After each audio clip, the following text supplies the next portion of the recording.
اور پیسے کتنے تھے؟ 32,500. یا تو ہم کہتے نا کہ کوئی اتنی بڑی جو ہے وہ اماؤنٹ تھی کہ جی وہ اپنا ایمان بیچ دیتے. ظاہر ہے اس وقت یہ بڑی اماؤنٹ تھی.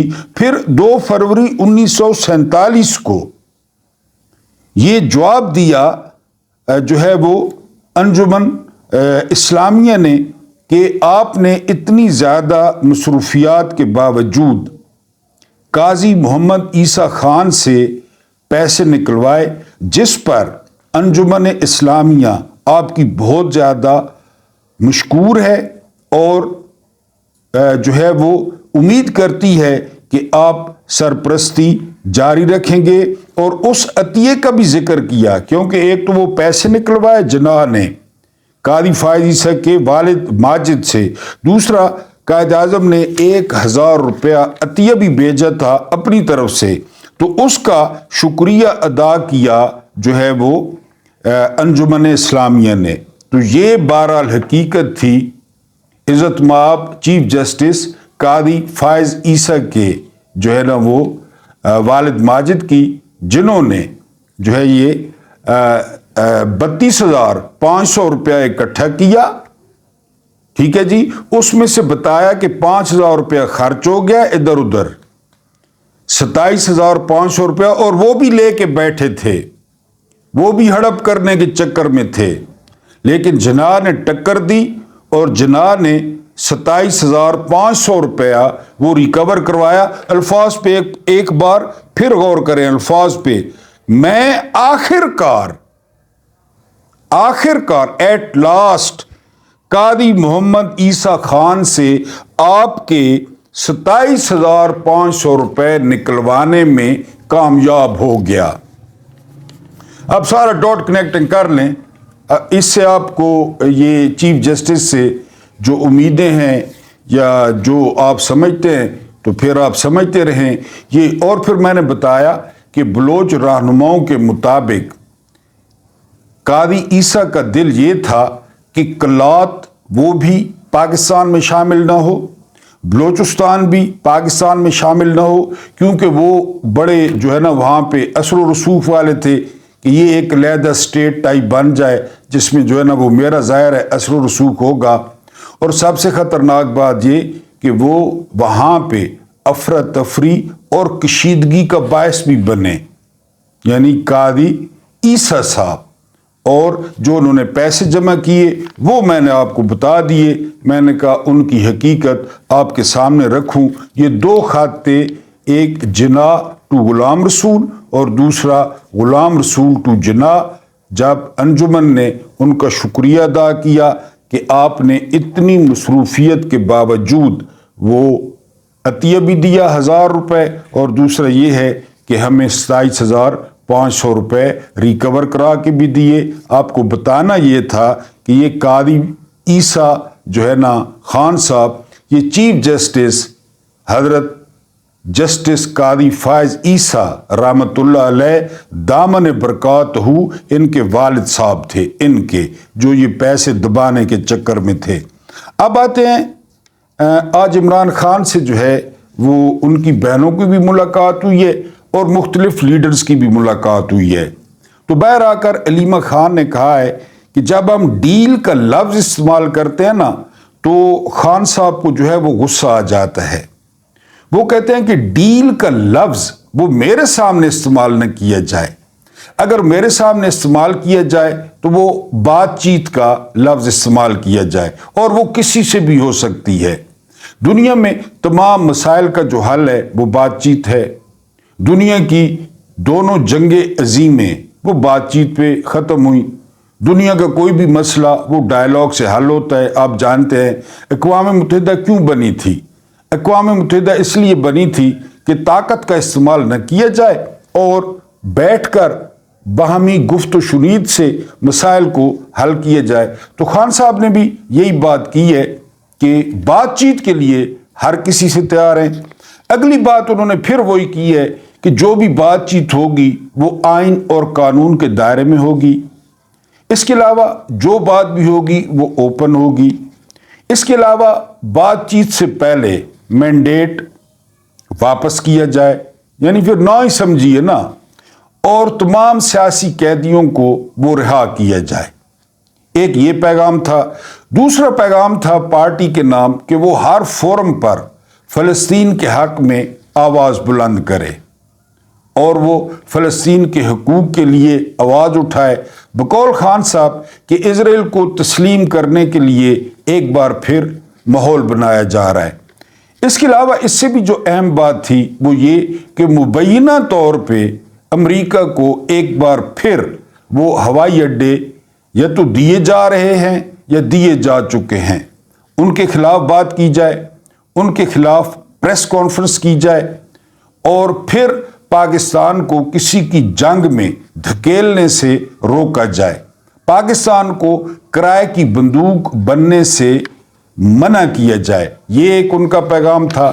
اور اہم ترین جو بات انہوں نے کی، انہوں نے پارٹی ممبرز اور جو ہے نا وہ اپنی بہنوں سے کہا کہ جو میدان جنگ ہے نا وہ ہے پنجاب، یعنی پنجاب کو آپ لوگوں نے جگانا ہے، پنجاب میں پارٹی کو متحرک کرنا ہے، کیونکہ سارے لوگ جانتے ہیں کہ انکلز کو بھتیجی بڑی پسند ہے، یعنی وہ بھتیجی کو گرم ہوا بھی نہیں لگنے دیتے کہ بھتیجی اگر ادھر ادھر ہو گئی نا، بھتیجی پینک کر گئی تو نواز شریف نے کیا کرنا ہے، کوئی بھی بہانہ کر کے وہ حکومت سے باہر آ جانا ہے۔ یعنی حکومت جو ہو رہی ہے وہ آپ کے سامنے ہے۔ اس کی بیٹی کو ذرا سا بھی کچھ ہوا نا، اس دن وہ آصف کرمانی نے کیا کہا ہے، اتنے بڑے جو ہے نا پرانے لیڈر نون لیگ کے، آصف کرمانی نے یہی کہا ہے کہ نواز شریف وہ اپنی بیٹی کے چنگل سے باہر نکلیں۔ وہ بالکل بیٹی نے ان کو اپنے چنگل میں لیا ہوا ہے، صرف اپنی وہ ٹک ٹاکیں بنانے کے لیے۔ اسے پتہ ہے کہ یہ میں جس طرح وزیر اعلیٰ بنی ہوں، اس کو پتہ ہے وہ تو مہر شرافت سے ہاری ہے، اس کا ابا ہارا ہے تو وہ کس باغ کی کس کھیت کی مولی ہے، یعنی اس کا ابا ہارا ہے، اس کا چاچا ہارا ہے عالیہ حمزہ سے، تو وہ سمجھتی ہے کہ جی بس اب موقع ملا ہے، جتنی ٹک ٹاکیں بنا لے، جتنی جو ہے نا وہ سوٹ ہیں وہ دکھا لے، جتنے پرس ہیں وہ دکھا لے، اور لو لشکر لے کر میں آ جاؤں یہ کہے، اور جو ہے وہ سکولوں میں لو لشکر لے کر گھس جائے۔ یہ کہاں پہ یعنی ملے گا، اور یہ کہاں پہ ہوتا ہے اس نگری کے علاوہ، یہیں پہ ہوتا ہے۔ تو خان صاحب کا پوائنٹ یہ تھا کہ پنجاب کو جو ہے وہ اویئر کیا جائے اور پنجاب کو میدان جنگ بنایا جائے، کیونکہ جو انکلز کی کمزوری ہے وہ بھتیجی ہے، اور پنجاب میں ابھی تک جو خوف کا بت ہے وہ ٹوٹ نہیں سکا، اور اس سلسلے کی پہلی کڑی قرار دیا جو 10 مئی کو جلسہ ہونے جا رہا ہے فیصل آباد میں۔ عمران خان نے کہا، کیونکہ یہ دو بندوں نے ذمہ داری لی ہے، ایک وقاص اکرم نے، شیخ وقاص اکرم نے، اور دوسری ذمہ داری لی ہے صاحبزادہ حامد رضا نے، کہ ہم اپنے زور بازو پر، ہم اپنے جو ہے نا وہ بل پر یہ جلسہ کریں گے، گرفتاریاں کرنی ہیں، ڈنڈے مارنے، جو کچھ کرنا ہے کریں۔ اس لیے ادھر جلسے کا اعلان ہوا ہے، ادھر شیخ وقاص اکرم متحرک ہوئے ہیں، کیونکہ شیخ وقاص اکرم کسی بھی پارٹی میں رہے ہیں نا، کبھی ان پہ کوئی داغ نہیں لگا، کسی بھی پارٹی، یہ نہیں کہ پی ٹی آئی میں، کسی بھی پارٹی میں وہ بڑے دبنگ قسم کے بندے ہیں، زبردست بات کرتے ہیں۔ آپ ان کے ٹی وی شوز دیکھ لیں، آپ ان کی پارلیمنٹ کی کارکردگی دیکھ لیں، وہ زبردست بات کرتے ہیں۔ تو اب کیا کیا جی انہوں نے، جب انہوں نے جلسے کا اعلان کیا، یعنی یہ میرا خیال ہے دنیا کی واحد ریاست ہے جو بلیک میلر ہے، ریاست، یعنی ریاست بلیک میل کرتی ہے۔ ادھر انہوں نے جلسے کا اعلان کیا ہے، ادھر کون سا ان کو نوٹس بھیج دیا ہے کہ ایران سے جو تیل سمگل ہوتا ہے اس میں شیخ وقاص اکرم اور ان کے والد کا نام بھی ڈال دیا ہے، کیا آپ اس میں ملوث ہیں؟ پہلے کبھی سنا ہے آپ نے ایسا شیخ وقاص اکرم کا؟ لیکن اب آ گیا نام، کیونکہ انہوں نے جلسہ کرنا ہے فیصل آباد میں۔ یعنی وہ میں ایک پوسٹ پڑھ رہا تھا کہ ایک ٹوٹا سا یا پرانا سا پستول ہوتا ہے کسی بندے کے پاس، تو خدا نہ خواستہ وہ اس پستول کے زور پہ اگلے سے پرس چھین لیتا ہے، موبائل چھین لیتا ہے، کوئی نہ کوئی چیز چھین لیتا ہے۔ یہ دنیا کی ایسی ماٹھی ریاست ہے جس کے پاس ایٹم بم ہے، اور ہر کوئی اسی پہ چڑھا ہوا ہے، ہر طرف سے اسی کو جو ہے نا ڈانٹ پڑتی ہے، اور ایک ایک ارب کے لیے اپنی عیاشیاں اپنی، یعنی میں کئی دفعہ آپ سے سوال کر چکا ہوں کہ آئی ایم ایف سے پیسے مل گئے تو آپ کو کیا ملے گا، آئی ایم ایف سے پیسے نہ ملے تو آپ کو کیا نہیں ملے گا، وہی مزدوری۔ آپ ٹیچر ہیں، ٹیچنگ کریں، آپ ریڑھی والے ہیں، ریڑھی چلائیں، آپ کسان ہیں، کھیتی باڑی کریں، آپ جو ہے نا وہ مزدور ہیں، مزدوری، آپ کو کیا ملنا ہے؟ کچھ بھی نہیں۔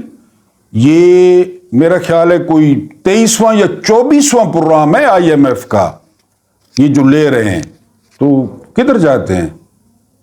کبھی کوئی آڈٹ ہوا ہے کہ یہ کدھر جاتے ہیں پیسے؟ یہ اربوں ڈالرز کدھر جاتے ہیں؟ ہاں، لوگوں کو لولی پاپ دینے کے لیے نا، یہ ایک دکھانے کا، میٹرو کھڑی کر دی کہ پھر کون بھی اس طرح ہے کہ نظر آئے جی یہ میٹرو دیکھیں جی، یا اورنج ٹرین ادھار پہ کھڑی کر دی، نظر آنے والی چیزیں، نظر آنے والی۔ یہ 100% لٹریسی نہیں کریں گے، صحت نہیں دیں گے، ٹورزم نہیں کریں گے، درخت نہیں اگائیں گے، کسان کو فیسیلیٹیٹ نہیں کریں گے، یہ نظر آنے والی چیزیں، یہ ان کا طریقہ واردات ہے۔ اور پنجاب کی جو ہسٹری ہے ماشاءاللہ، یہاں رنجیت سنگھ آئے، اس کو خوش آمدید، یہاں پہ مغل آئے، اس کو خوش آمدید، یہاں پہ فوج آئے، اس کو خوش آمدید، ہر کسی کو خوش آمدید۔ ابھی بھی دیکھیں نا کے پی کے جو ہے نا، کے پی کے میں کچھ کر کے دکھائے نا، کے پی کے میں چوری کیا ہوتا نا مینڈیٹ، یعنی مقصود نشستوں کے نہ ملنے کے باوجود 2/3 جو ہے نا وہ اکثریت لے گئی پی ٹی آئی، اور اس کو پتہ تھا، یعنی 2-3 سیٹوں، ایک انہوں نے امیر مقام کو جتوایا اور ایک انہوں نے وہ اس کو جتوایا نور عالم کو، ورنہ پورے کے پی کے میں ہلتے ہیں آروز، ان کو پتہ تھا۔ اور جو کچھ پولیس نے پنجاب میں کیا، کے پی کے میں اس کا یعنی 10واں حصہ بھی نہیں کیا، کیونکہ پولیس کو بھی پتہ تھا۔ تو پنجاب میں پھر ماشاءاللہ ہم پنجابی، میں بھی پنجابی ہوں، یعنی وہ جو ہے نا، تو پنجاب آپ کو پتہ ہے ذرا دیر سے دھکا سٹارٹ ہے۔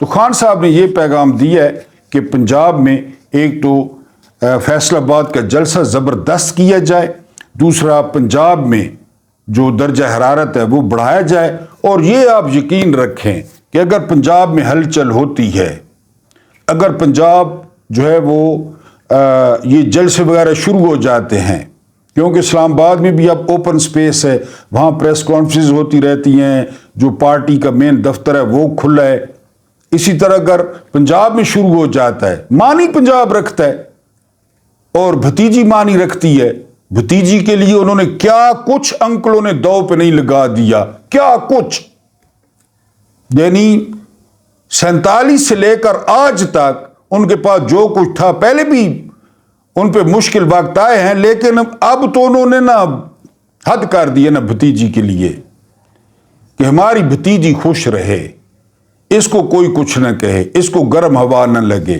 بہرحال یہ عمران خان نے آج کہا ہے، اور جس طرح میں نے فواد چودھری کا آپ کو بتایا، فواد چودھری نے کہا ہے آج لاہور ہائی کورٹ میں کہ اگر عمران خان جو ہے وہ ڈیل کرتے ہیں تو پھر ٹھیک ہے، وہ شہباز شریف بن جائیں گے۔ ڈفرنس کیا ہے؟ ڈفرنس یہی ہے۔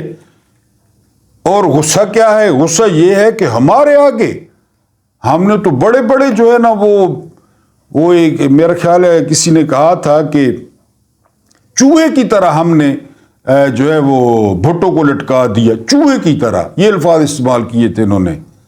بھٹو بھی کوئی کم بندہ نہیں تھا، لیکن ان کا مزاج وہی ہے کہ ایک بلڈی سویلین وہ ہماری بات نہیں مان رہا، ہم جو کہیں وہ اسی پہ سائن کرے، اسی پہ انگوٹھے لگائے۔ بہرحال یہ تفصیلات تھیں آج جیل کی اور قاضی صاحب کے والد صاحب کی 27,500، اور آپ قاضی صاحب کی باتیں سنیں، آپ قیوم صدیقی والا وہ انٹرویو نکالیں یوٹیوب پہ کہ اپنے والد کے بارے میں صرف نعوذ باللہ انہوں نے پیغمبر باپ کو ثابت نہیں کیا، ورنہ اور کچھ نہیں چھوڑا کہ میرا باپ کیا تھا۔ اور یہ میں نے آپ کو 2 لیٹر بتا دی ہیں، ایک جناح صاحب کا اور ایک غلام رسول صاحب کا کہ جو انجمن اسلامیہ کے وہ پیسے دبا کے بیٹھے تھے اور کتنے انہوں نے روڑے اٹکائے پاکستان بننے میں، یہ آپ کے سامنے رکھ دیا۔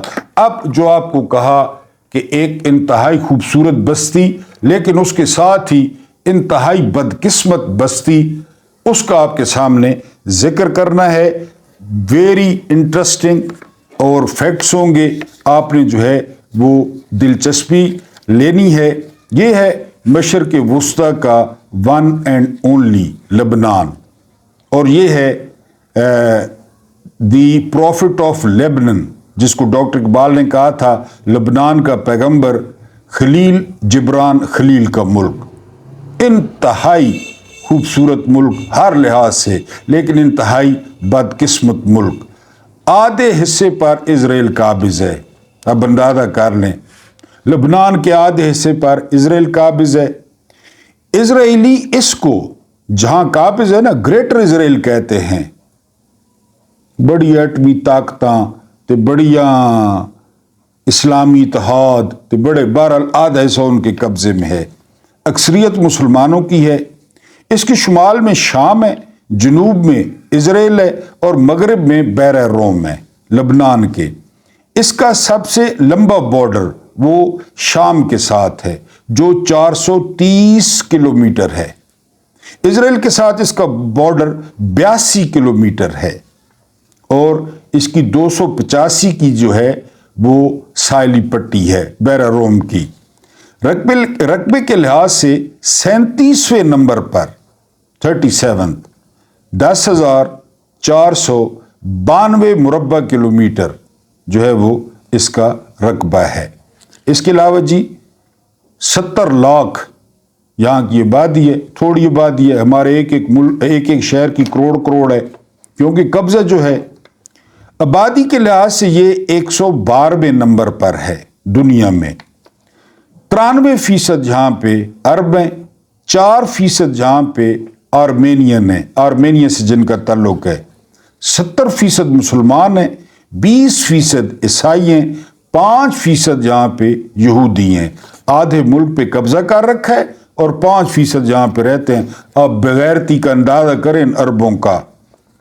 یہودیوں کے لیے بہت امپورٹنٹ جگہ ہے یہ۔ بیروت میں امریکی یونیورسٹی 1856 میں قائم ہوئی۔ بیروت دارالحکومت ہے لبنان کا، خوبصورت ترین شہر ہے دنیا کا۔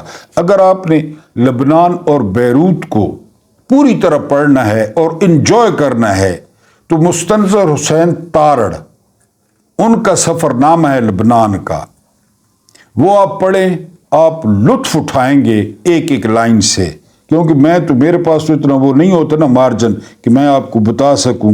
بہرحال میں آپ کو تھوڑا سا تعارف کرا دیتا ہوں۔ عالمی طاقتوں نے 1943 میں آزادی تو دے دی، اب یہ چال دیکھیں، 1943 میں لبنان کو آزادی مل گئی، لیکن معاہدے کے مطابق جو صدر ہے وہ عیسائی ہوگا، 97% جو ہے نا، 70% مسلمان ہے، صدر عیسائی ہوگا، اور جو سپیکر ہوگا وہ شیعہ ہوگا۔ یہ معاہدہ ہے۔ اس کی تاریخ اتنی قدیم ہے جتنا انسان قدیم ہے، اتنا قدیم ہے یہ ملک، اور اس سرزمین کو پیغمبروں کی سرزمین کہا جاتا ہے لبنان کو۔ حضرت ایوب علیہ السلام کو یہاں پہ بنی اسرائیل کی طرف مبعوث فرمایا گیا۔ انجیل میں ایک مکمل باب ہے حضرت ایوب علیہ السلام کا اور ان کی تبلیغ کا۔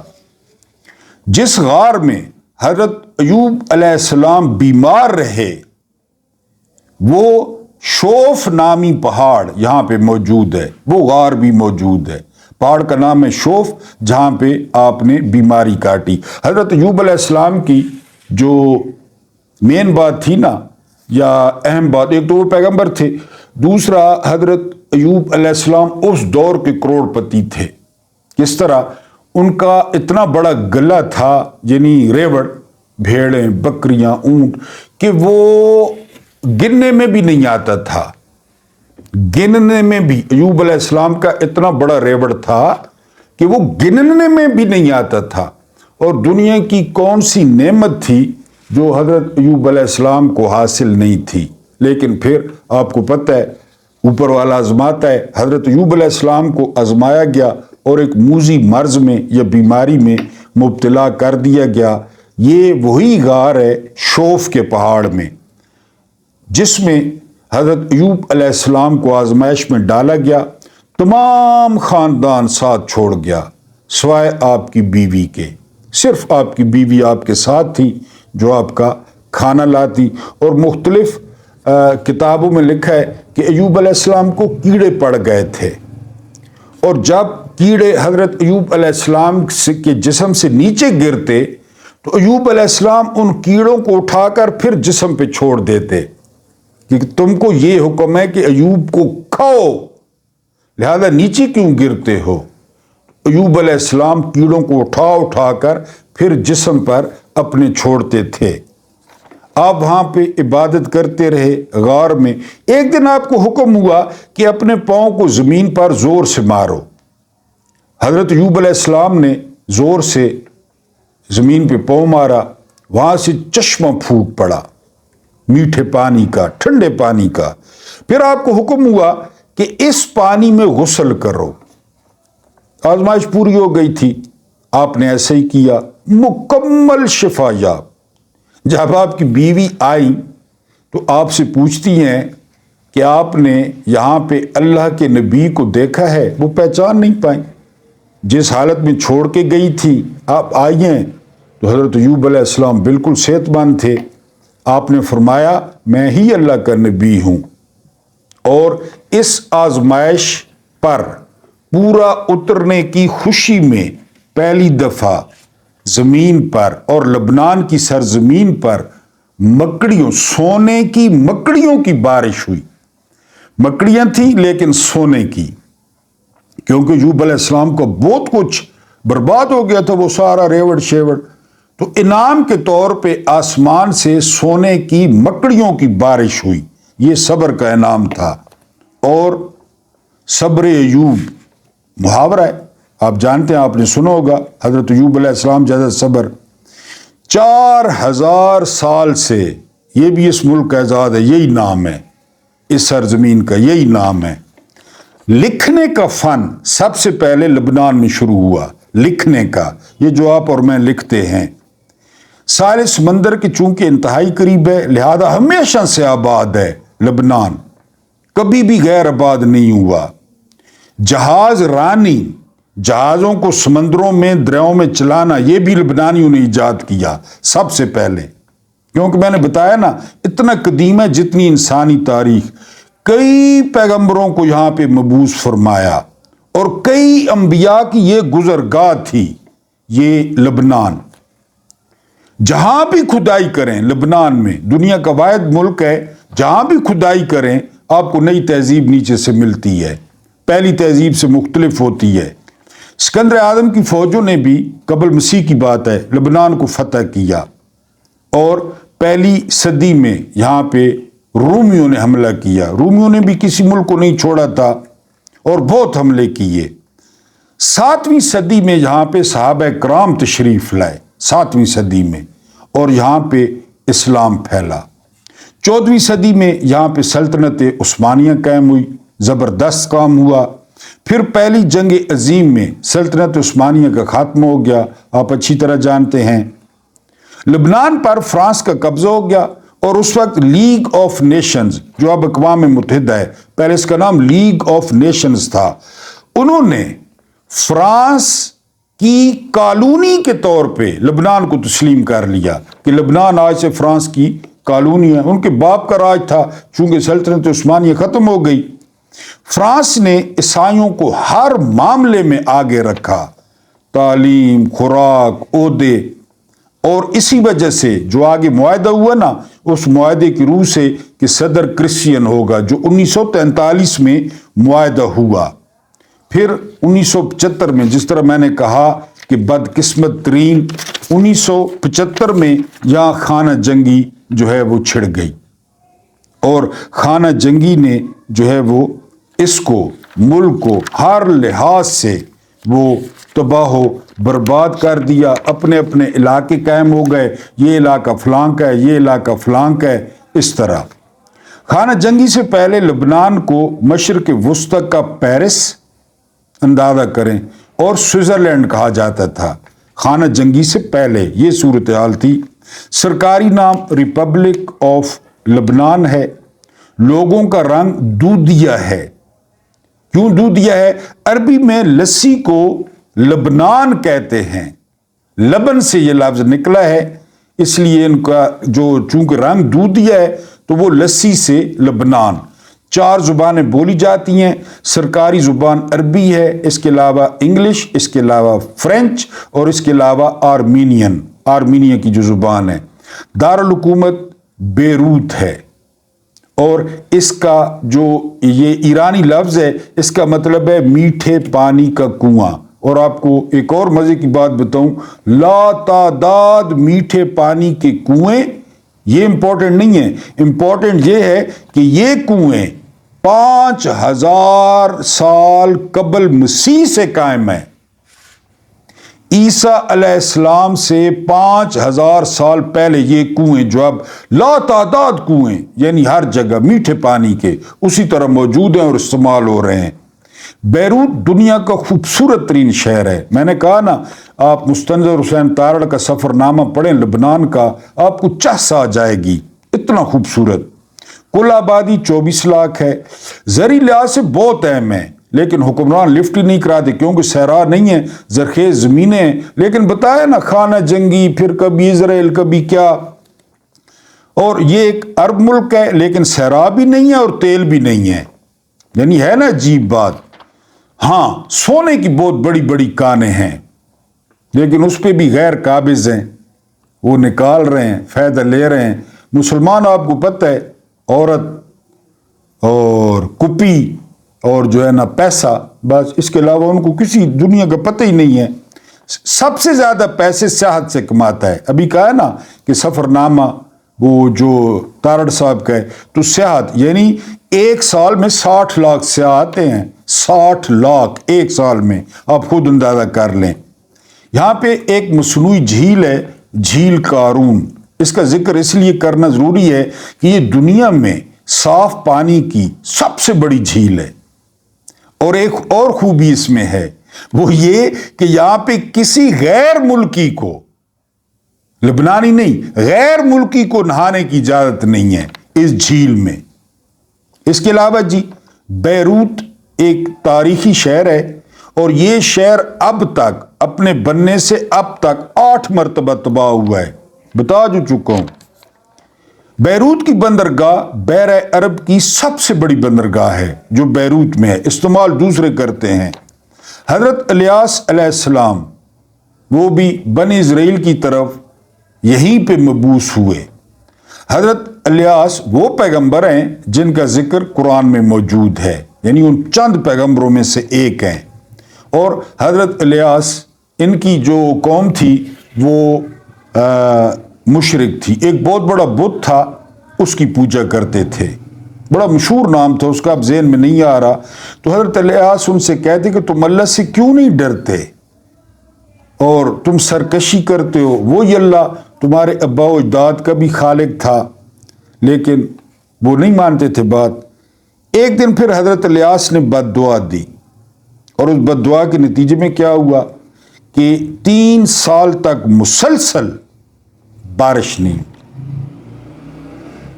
اور کوئی ذریعہ نہیں تھا، وہ اب بالکل مرنے پہ آ گئے، تنگ آ گئے۔ انہوں نے حضرت الیاس کے سامنے قسمیں کھائیں، تجدید ایمان کیا کہ دعا کریں اور ہم نبوت پر ایمان لے آئیں گے، اور پھر حضرت الیاس نے ایسا ہی کیا۔ یہاں پہ لبنان میں حضرت ابراہیم علیہ السلام نے قیام کیا۔ اور ایک اور مزے کی بات بتاؤں، لبنان وہ شہر ہے جو حضرت سلیمان علیہ السلام نے پورا لبنان ملکہ بلقیس کو مہر میں دے دیا تھا۔ حضرت سلیمان علیہ السلام نے دنیا کی ہر مخلوق کی زبان سمجھتے تھے، انہوں نے لبنان کو جو ہے ملکہ بلقیس کے مہر میں دے دیا۔